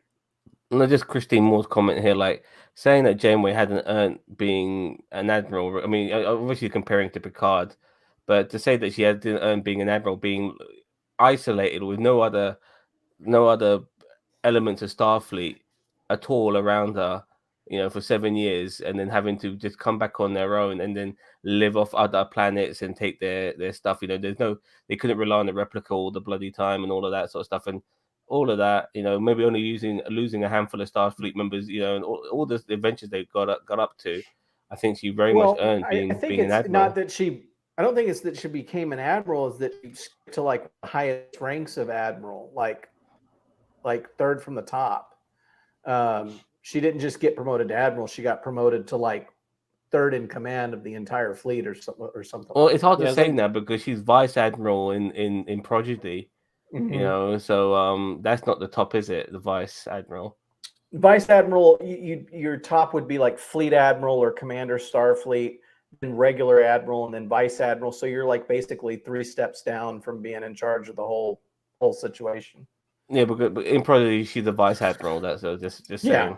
Yeah. So and you know, I think it just like to shorten it, like somebody could be, you know, like lieutenant colonel or whatever, or lieutenant commander, and people would still call them lieutenant or commander or something like that. Usually when they're lieutenant commander, you call them commander, but you call them. Sorry, I apologize. You still call them commander, but they're not a commander. They're still one. They're not an official commander, but you're just abbreviating their name and stuff like that. And that's like lieutenant junior grade. You just call them lieutenant. You know, like once again, regarding Harry, we know what's happened with Janeway after Voyager. We don't know what's happened to Harry after Voyager. So I think that's a disservice. Look, I agree. That was one of my biggest frustrations. I mean, Tom got demoted and re-promoted before Harry got, and he even said it in the episode. He's like, I don't see a little box in my chair, and they all just roll their eyes. And it's like, my issues with Harry Kim, the character, is not the actor by any stretch of the imagination. I would love a Commander Kim and Captain LaForge show, you know, like takes place like 5 or 10 years, because both LaForge, we've said this on our channel, Zam, LeVar Burton and Garrett Wang look excellent for their ages right now. Like you could believably put them in there as 10 years younger than they actually are, and you'd believe it. Like Harry Kim would be a commander and LaForge would be the captain. You know, I would love to see that show with Kim as a commander and LaForge as a captain. So, getting back, it's all an overall kind of thing. The Gene Roddenberry way of looking at things obviously went beyond Next Gen. It went into Voyager, and where it all kind of started was because he didn't really have this viewpoint in TOS. It happened kind of in the void between TOS and TNG, where he would go to these conventions, and people would say to him, your vision of the future is so inspiring. And Ron Moore always said that it sort of became Gene's temple to a degree, his vision of the future. And that's where he started to get all these ideas in the late 70s and early 80s, that in the future, people wouldn't have conflict, that sort of thing. The famous quote when he recruited Jonathan Frakes to play Riker was that there would be no hunger, there would be no greed, and all the children would know how to read. And one thing that we've kind of touched on is there's a bit of that's unrealistic, that human nature is such that conflict will never stop between human beings. But at the same time, we can strive to be better. And that part of the message is positive. What do you guys think about, the positive aspects of what we can take from, in broad strokes, Gene's vision of a better future, of a non-dystopian future? No currency for a start. Oh my goodness. Being as a self-declared socialist, and somebody who's quite anti-capitalist, I like a world where we can all live together and all help each other, all contribute to each other, instead of everything being, instead of like living the sort of lives we're living right now, where we're working for rich and powerful people who will never know what it's like to be in our position, and that's a dystopia right there and then. Being able to not think about having money as our prime goal in our lives, but just to better ourselves and educate ourselves, all of that for me is more amazing than anything, and that's the sort of future I want. But it's not about greed. Greed is probably the worst human characteristic ever, and it's why we have so many people live in poverty right now because of that. Because somebody else is taking all the money and not giving the opportunities to everybody else. If our lives and our world was just about making ourselves better as human beings and not have to worry about financial problems, then that would be one of the best things that Gene Roddenberry has ever created as an idea to give us. Because who knows, maybe that idea might never have been thrown around unless Gene Roddenberry initially got the spark and got the ball rolling with that particular notion. So that's one of my favorite things to come from Star Trek. It really is. Gito? I mean, like the one of the greatest gifts that Gene Roddenberry gave us was his vision. Like, hands down, I as I said, I respect the guy for creating the Star Trek universe. I respect him for having the pipe dream that humanity will pull their heads out of their asses. I mean, it's a nice pipe dream. But I agree with Zam. It's like, it would be wonderful if the human race, and there would be some growing pains with that, if all of a sudden there was no more money and we kind of got to do what we love to do. If you love working outside, you would be a gardener. If you love doing podcasts in the Avalon universe, you would do that. But you'd be creating something wonderful. But the problem is that you've got, it's not in human nature, and we can all dream of it, and we can all try to strive for it as individuals, but there's so many more people out there. And honestly, what do we do every time when we go collect a paycheck? Like, it's, we are trying to survive ourselves, and there's nothing wrong with that. But at the same time, should we just go, give all our paychecks to the needy? Well, that doesn't, as I said, somebody has to start taking care of everybody at one time. It can't be like, okay, all of us start taking care of everybody else, and then all those people are supposed to then fix that's not how it works, and that's not how humans work. Sorry, Christine Moore mentioned, but they don't get paid. I mean, they have things like lodgings, they have somewhere to sleep, they get fed, but they're not. But that's there's not no currency in Star Trek. There's no currency in Star Trek. That's the interesting thing that they've never really worked out, is that they've said the why. Well, we learned we weren't alone in the universe, and so we became better. They've never really talked too much about the how. A lot of people have tried to fill in the blanks with, well, maybe, if you've got replicators and that sort of thing, and you can just make material needs go away, then maybe that's how that works. Replicators In the beginning, no, they didn't. Yeah, and that's the thing is like, everyone says, oh, well, if we had replicators, we can make anything. That's not how it started. World War III, the wake of World War III is where it started. And then obviously the meeting of the Vulcans and everything like that. And yes, they probably refined, and made it so that things were more accessible, and it almost made currency obsolete because there was so much available. But at the same time, no, there were no replicators. There were, that didn't come around until what, TNG? I don't even, were they even in season? They might have been in season 1 of TNG, but they didn't technically have replicators in Enterprise and TOS.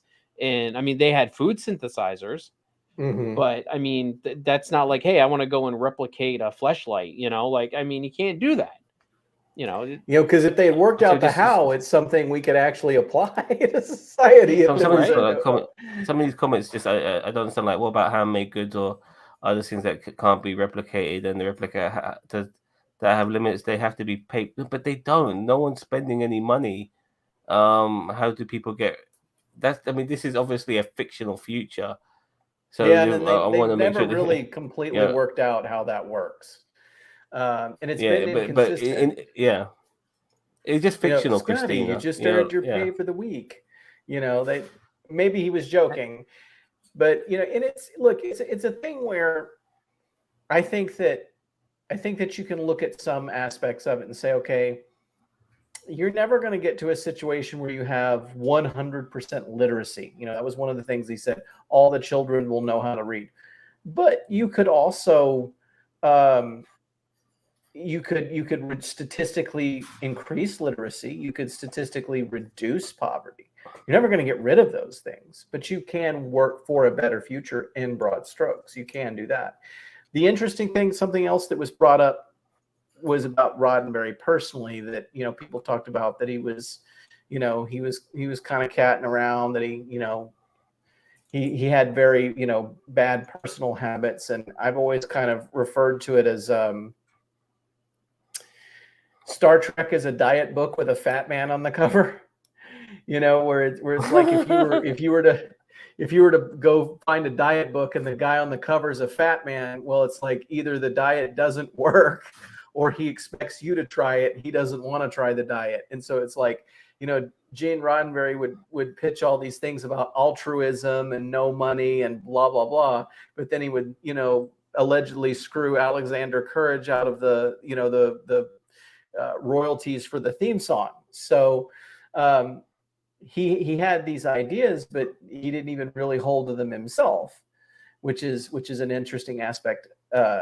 Now, I will tell you, I have met Rod Roddenberry, and what I can tell you about him, he is super nice. Just a wonderful, kind, compassionate. I met him backstage at STLV and he watched Ghost Ship. Just, hey, you made fan films? Man, it's wonderful that people care about my father's vision enough to do things like that. And he sat there and he watched a fan film, and he was very complimentary of it. It was one of the greatest moments of my life, is that Rod Roddenberry's sitting there watching Avalon Universe on his phone. Like, he went and he found it and he pulled it up and he watched an episode, and it was super sweet. And I think that we all love this. We all love Star Trek because we want to be part of this world. We make fan films because we want to make part of this world. So it's imagination. We'll probably never have a society where we can travel to the stars in a few days, where we'll be able to replicate food or, not get in arguments with each other. But we can aspire to it. We can appreciate it. And we can try to do it in the little ways. Sorry, I me and Christina having a back and forth here. She said, I do not think it has ever been directly stated that there's no currency, only that the pursuit of wealth was. Well, there's that very famous episode, well, not famous, but a memorable episode of Lower Decks, even, where Boimler is betting on those Ferengi gambling tables, and he's just constantly winning, and then he gives it all away because they don't need money. He gave it all away. They didn't need a single penny. When they were back on Earth in Star Trek 4, they sold Kirk's glasses because they needed some money. and he was offered $100, and he didn't even know if that was a lot or not. I know obviously it's a different time period, but they just don't use money. I know the Ferengis use money because they're a different race and they have different ideologies, and they're not necessarily part of the Federation. But and I know, I'm sorry, I didn't mean to sound sarcastic regarding things a fictional universe, but fiction doesn't really have to have a dose of reality. It's fiction, so you don't have to have money whatsoever if you want to create a universe where there is no money. And to the point here about Picard owning a vineyard, it's wildly inconsistent, right? Because if there is one instance, you go to Deep Space Nine, Jake Sisko directly tells Nog, "I'm a human. I don't have any money." But then if you're looking at Picard here, Picard owns a vineyard. He's got this really nice vineyard. He's got people who work for him, who are employees and like making his breakfast and everything. And then you look at somebody like Raffi, who's living in a trailer. Well, why would Raffi be living in a trailer and Picard living in a mansion if all of this was eliminated, if this wasn't a thing anymore? So it's an inconsistency. I do have a counter to the vineyard thing. That's because his family has owned it for so many generations, probably. Because, I mean, and the whole thing about that is a very good point and a very big plot hole from Picard season 1. Because I've always thought the same thing. I'm like, why is dad owned a restaurant as well? Don't forget that. But they don't use any kind of currency. I mean, they just make food. When people come in, they just make them food. They don't have to pay for it. It's just, and here's the thing though, is that I think that, I mean, when you can replicate anything, people have said in the past that replicated items taste different. Picard makes actual fresh wine because replicated wine probably tastes different other than real wine that is actually made from a vineyard. You know what I mean? So maybe there is a commodity out there for people to get, like, to get those items, but that doesn't mean they have to pay for them. Maybe people just don't take more than what they need. Exactly. Well, and then here we go. Inconsistencies in Star Trek. Exactly, it's funny because there's one YouTuber, General Grin or Major Grin or whatever. He's always making these videos where he compares like Kurtzman stuff, inconsistencies in Kurtzman era Star Trek to classic Star Trek. And I'm like, you could do that with classic Star Trek. You could have a clip of Kirk walking in saying Klingons don't take prisoners, and then cut to Christopher Lloyd in the very next movie going, "I wanted prisoners." So inconsistencies are kind of a thing in Star Trek, unfortunately. Or maybe Kirk doesn't know Klingons as well as he thinks he does. No, I mean, he could be wrong. Yeah. Maybe your fictional users. Well, you got human beings. They're speaking English. They eat. They sleep. They probably use the toilet. There's enough reality there for me. I don't really necessarily need money, to make it even more real. I don't think they use the toilet either, because honestly, I mean, you've only seen one or two Sonic toilets showers. in the history. Yeah. It's just they beam it. Their feces gets beamed into space automatically. Like, well, they did say in Discovery they recycle it into food on the Federation headquarters. They said that on Enterprise. They had a whole part of an episode that was talking about the what was it? They were talking about the sanitation system or whatever it's called, the reclamation system, and how this apple or something like that or whatever, it's made for poop. It's just hilarious. I think that you start out with an idea. Okay, we're going to make a positive show about the future. And you just have an idea, this is what it is. They're on a spaceship. They're doing this. Then you make 900 episodes. And it's like, at some point, things are not going to jive. You're going to have these inconsistencies, and then you have these big fan bases that imagine their own aspects of it. 900 episodes, not a whole lot of shows can say they've made that many episodes of something. And I don't think when they started this in 1964 that they could have imagined that it would have gotten to this point. But it's like, okay, we have this base idea. 900 episodes later, we're not sure how that works out in some respects. You think they nail it down. No, it's the controversy or the contradictions just build. I mean, and that's what you do have to suspend a bit of reality. It's like everyone's like, "Oh, the Enterprise in Strange New Worlds doesn't look much like the Enterprise bridge in TOS," and it's like, really, are we really gonna sit here and say, say that the TOS bridge or the bridge in Strange New Worlds is supposed to look like TOS? Really? You can't really do that, and you can't really in 2022 use that same set if you have multi-million-dollar budgets. If you're me, that's great. Hey, it works for fan Paramount films, but like if you actually have a budget and people are complaining about it, I'm like, no.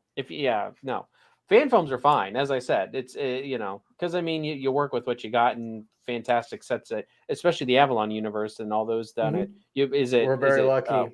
We actually interviewed one guy who made fan films. He did a Batman fan film, and he was given a budget and he was allowed to put it on YouTube. And they knew that the marketing just on YouTube alone with views and obviously the advertisements they would get would end up covering the budget they put into the fan film in the first place.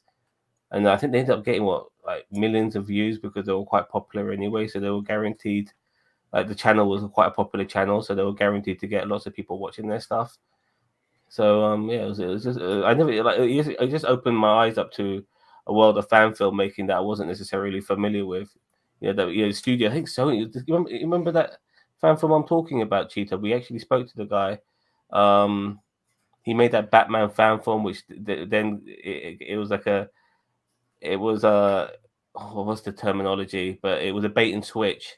Like it ended up being like some sort of practical joke, and you're seeing stuff from the producer's perspective and all of that.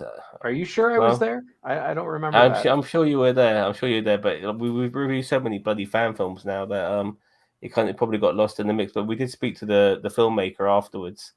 So speaking of reviewing fan films, our friends Cousin Cheeto and Zam, here's a link in the comments to NerdTube, which is their channel, and there are all kinds of really great reviews there. Their review of Ghost Ship, other Avalon Universe films, other Vance films, other fan films. They got a lot of great stuff to say. There's a reference to the Smurfs. Check them out. It's a great channel. We actually reviewed 2 fan films today. We just did the recording today. They're going to come out this week. But we reviewed a fan film made by Vance 5 years ago called The Pursuit. It's some sort of vigilante fan film he made. And Jim Lamscape here, who's in the chat, good old Jim, who joins us in some of our Star Trek reviews, as well as he joins me on Quantum Leap. I do Quantum Leap on Tuesdays, by the way. He did a fan film called Sorry, and we did a review reaction of that as well, and so that'll be coming out this week. So we do weekly reviews on TV shows. We do random stuff, we do Coca-Cola, or what is it? Is it Coca-Cola, Zam? I bought a can. I saw something called Coca-Cola Dream World. I thought, what the fuck is this? I'm going to buy this. I bought 2 cans just in case I failed my first take. So I bought 2 cans of this and I reviewed it, and it was one of the most shittiest Coca-Colas I ever drank in my life. I gave it a respectable review on the channel, but come to think of it, I wish I was a bit more harsher about it, come to think of it. But I reviewed it for my channel. It's for myself and Cheetah's channel is there. And also, by the way, there's an app I'm using called Too Good To Go. I've been praising this app ever since I used it, because I got it basically when shops and restaurants and bakeries and whatever, when they're ready to close for the day, you can use that app and you can get any food they have left over for a very small amount of money. So for instance, I went to this bakery and I spent £3.50 at this bakery, and they gave me £30 worth of food. So much bloody food, unfortunately. I might have to throw some of it away, but I can't eat it all. And it's bread and bakery goods and stuff like that, so it might go a bit stale. But I reviewed the app on our channel because we just don't just do movies and television shows and stuff. We do anything that really tickles our fancy, so to speak. So yeah, it's a really good fucking app. It's cool, and I'm not even affiliated with them or anything like that. I was about to say you're giving them free plugs right here. I'm giving them free plug because they bloody deserve it, dude. And times are hard now. People are finding it really difficult to take care of themselves because we're not earning enough money and everything's bloody expensive. This is the app you've got to use. I use it all the fucking time now. It's amazing. Too good to go. So Sturm is he's talking about Pete Holmes, the Batman college humor parodies. If you're ever on set for Avalon Universe with me and Tyler, there's lots of quoting Pete Holmes that goes on to the point of probably being a little irritating. Pete Holmes ruined Street Fighter. He ruined X-Men for me. He's ruined Batman for me. You can actually go on to it's the scene in the Dark Knight Rises, I think, where Bane stabs Batman. Yeah. And if you go to the actual scene on YouTube, people are referencing the college humor a whole bunch. But yeah. Also, the comment up above the last one you had up, Zam and Cheeto, have you ever did you ever review on the Search and Destroy fan film? I'm looking here.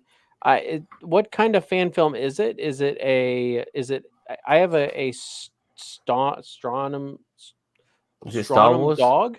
No, it's Strontium Dog fan film. I don't know if I don't know if that's what you're talking about, but well, you're welcome, Jim, by the way. Where is Tyler Donovan? Where is Tyler Donovan? I don't know. He didn't show up. In my basement. In my basement with a gimp suit on. He elected not to come tonight. Yeah, he's probably sleeping. Yeah, that's what I have here. Dog. Yeah. Strontium Dog. Anyway, sorry.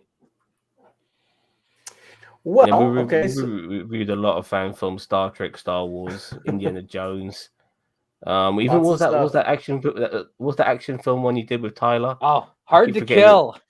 Tough to Kill. So good. Oh, Tough to Kill. Yeah, that is so good. You expected us to rip the shit out of it. We loved it. It was one of the best fan films we've ever seen.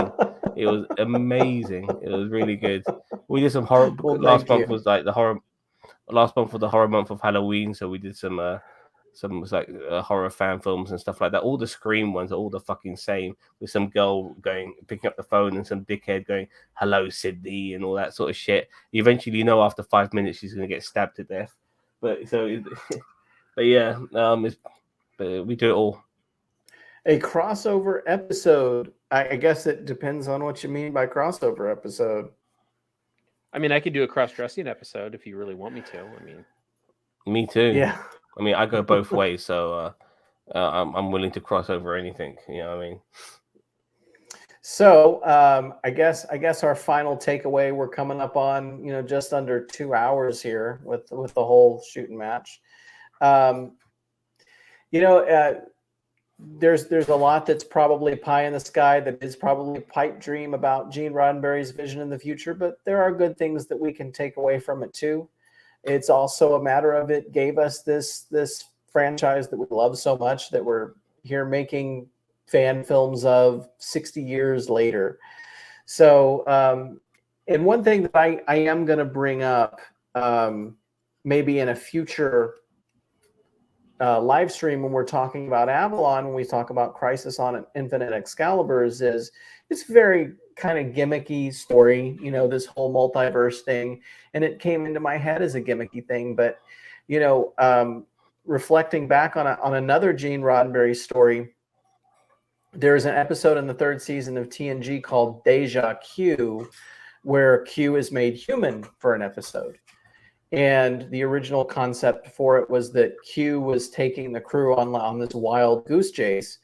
And Michael Piller goes to tell Gene Roddenberry about the story. And Gene says, "Well, what's it about?" And Michael Piller says, "Well, it's about a wild goose chase, Gene," and blah, blah. And he goes, "But no, what's it about?" And that's something that it really had an impact on me hearing it, but it had an impact on Michael Piller in that moment because he went back and he really thought about that, and the story drastically changed. It became about a godlike being that had to face mortality. And that is something that we're going to look at with Crisis on Infinite Excaliburs is, what is it about? Okay, so we've got, you know, all of these different versions of characters. You know what I mean? We're going to see, like, here's one. Let me see if I can bring it in. Sounds like a nightmare. We're going to see all these different versions of characters. But what really is it about? Is there a story there? Is it just a gimmick? No, Crisis on Infinite Excaliburs is about something. You know, here you go. that's fantastic.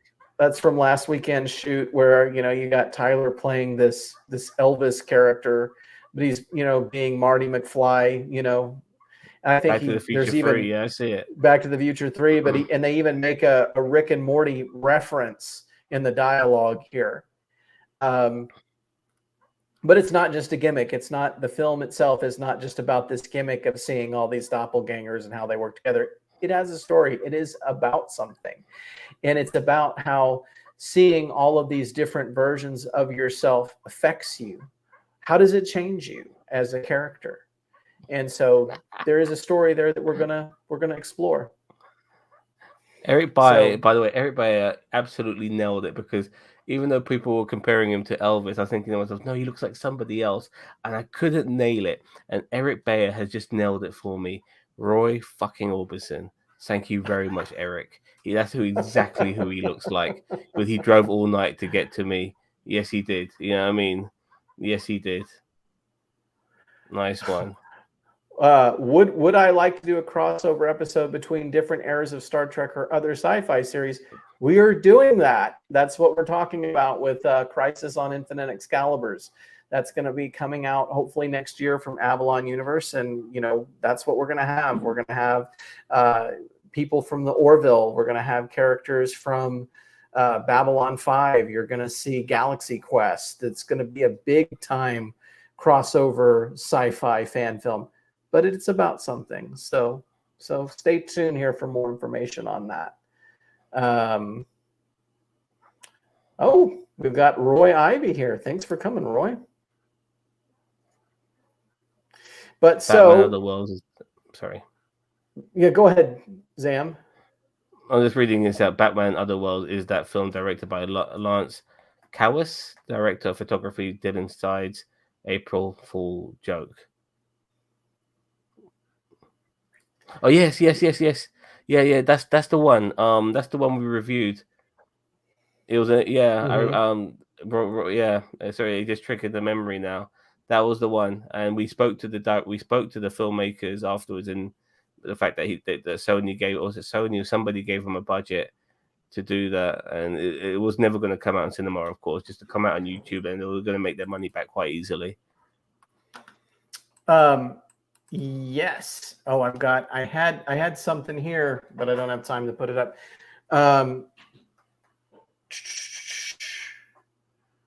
We met Dylan. Vance is back in the comments. Hey, I got something I want to pull up here. If you guys want to, I want to answer a comment here. Hold on just a second. Have I met Dylan? He's a great guy. I'm sure he is. Have I met Dylan? Like maybe through these methods, these means, maybe, yeah. Yeah, Dylan Sides. Yeah. Sorry, Dylan. He was talking about that. Yeah. Was it Dylan I met, or was it Lance? I'm not sure. Lance. I can't remember now. He was a big dude though. He had a house full of like memorabilia. I remember that as well. He had loads of stuff in his house. So here's the comment talking about the ship from Crusade was Excalibur.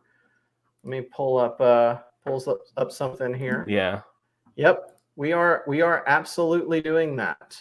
We are visiting Crusade, and that's part of what we already shot there. Babylon 5. We actually, if we were going to do Babylon 5, you're doing Crusade.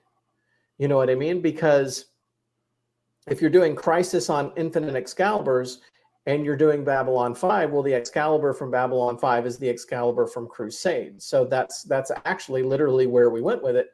And so, you know, you're going to see that ship. You're going to see that version of the character. So yes, we went and did research on Crusade, and that's kind of how I learned a little bit about how crazy that show went, that it was canceled before it even aired. So yeah, that's what you're going to see there. Oh, sorry, just quickly, Vance said that he showed us. Yeah, that must have been Dylan. Then I were you with us on that one, Vance? My memory's so hazy now, but yeah, that was the one. And it was, and as Roy said earlier, it was an April Fool's Day joke, and it was supposed to be a fan. It started off looking like a really good popular fan film, but the joke itself fell so flat that I never really appreciate. It had time travel as well, where they went back into the 60s and all of that bollocks. But yeah, I remember that one. That was pretty. It could have been great, but it ended up being stupid. I do not remember this fan film. I don't think I was there. You're talking about time travel and the Joker, and I'm like, what the hell? Batman and time travel and stuff like that. And I think Robin went back in time as well, and they went back into the 60s. And Batman's usually a nighttime guy. He time travels back to the 60s, and he's there in broad daylight outside some sort of 60s diner and shit like that. Anyway, sorry, I apologize. No, it's all right. I apologize. Well, I guess go check it out. Go look for it on YouTube. But it was Frank Salmon. Okay. Yeah, I don't think I was there. Anyway, go ahead. Okay. We've got. I mean, there is. I have a friend who is in a Batman fan film, Jason Pitts, and that film's going to be coming out pretty soon. He's playing playing Mr. Freeze in it. It looks super neat. So, you know, fan films are cool, man. It's a unique breed, and people use it to do fun and unique things. And my outlook on it is very Star Trek. You know, we're all in this together, and we should all support each other. I mean, that's really where it translates for me. It's always really disappointing to see that there's so much drama, you know, in fan films. We say, like, why is there so much drama in fan films? Well, there's drama in film outside of fan films. There's lots of drama in film, in indie film. There's lots of drama in Hollywood films. In any artistic endeavor, there's lots of drama. But drama can be a good thing as well, Josh. By the way, like it gets you views. It can be. Yeah, I mean, controversy is, as Eric Bishop said, controversy is cash. You know what I mean? So, but you know, I can't remember. The one thing that, you know, you look at the previous generation of Star Trek fan films in particular, is that you had these camps. You know, it's like you're in this camp or you're in that camp. And if you were in one of those camps, you were against the other people. You know, you didn't like those other guys making fan films. And I think that that's the wonderful thing about where we're at now with fan films, is that you don't really see that as much anymore. We have kind of all figured out that we're in this together, and we're all trying to help each other. And you're going to see, I mean, there was a comment earlier about, you know, borrowing Quincy from Dreadnought Dominion. There's going to be a Dreadnought Dominion cameo in Avalon Universe. In fact, it was filmed earlier today. So I think that, you know, we're at least kind of taking Gene Roddenberry's approach to Star Trek a little bit more seriously in fan films now. I'm really glad to see that. I'm glad to see that you don't have Dreadnought Dominion throwing shade at Starship Intrepid. You don't have Starship Intrepid throwing shade at, you know, Aaron Vanderklay. You know, we're all just trying to get along here. And in some ways, we're all doing cameos. We're all helping each other out. I'm glad to have Vance in our fan films. Vance inspired our fan films. And so, yeah, you know, it's like maybe a Combox film isn't the most entertaining thing, but it was his way of hanging out with us in a hard time. And I'm glad that we made the film. It's out there. People either like it or they don't. But it's there, and we made it. And I was really glad to have Vance be a part of it. And then there's NerdTube, that, you know, we are equal opportunity offenders of everybody. At least you're fair. Exactly. You know what I mean? And look, and we met you because you made fun of us, and we liked it. You know, so it's. I mean, there's a value in that.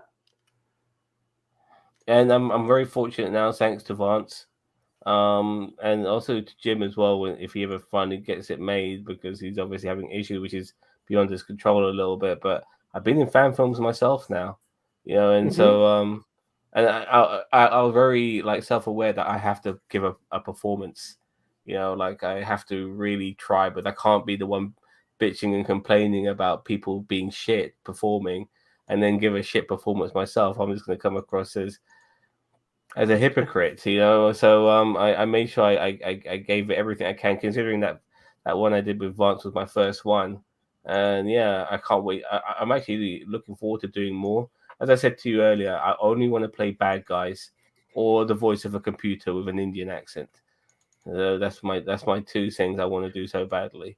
Well, Yeah. I appreciate very much that you have that attitude, because there are people in fan films don't, you know, that sit there and just be like, well, we don't have to prove ourselves. We can just trash talk whoever. There was a fairly infamous want to be fan filmmaker for a long time, that when anyone posted a Star Trek fan film, the first thing this guy would say is, I got bored, I hated it, I didn't like it, it was stupid.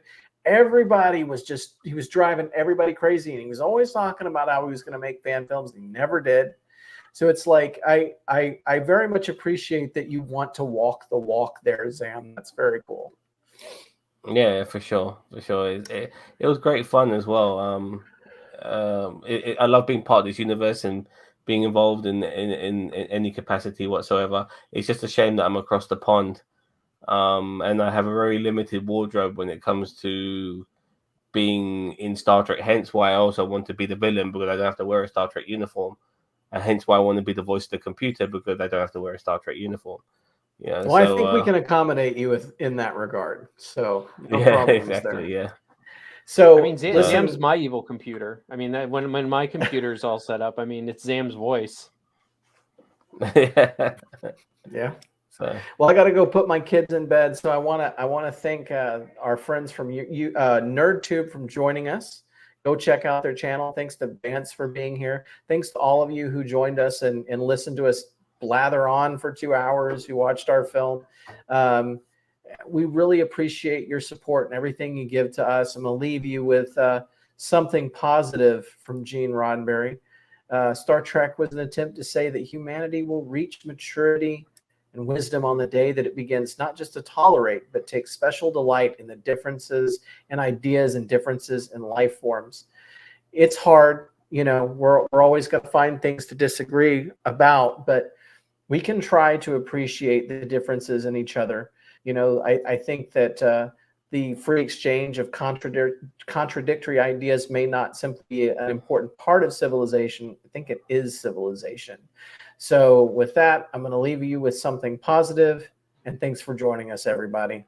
Live long and prosper. Suckers. Adios.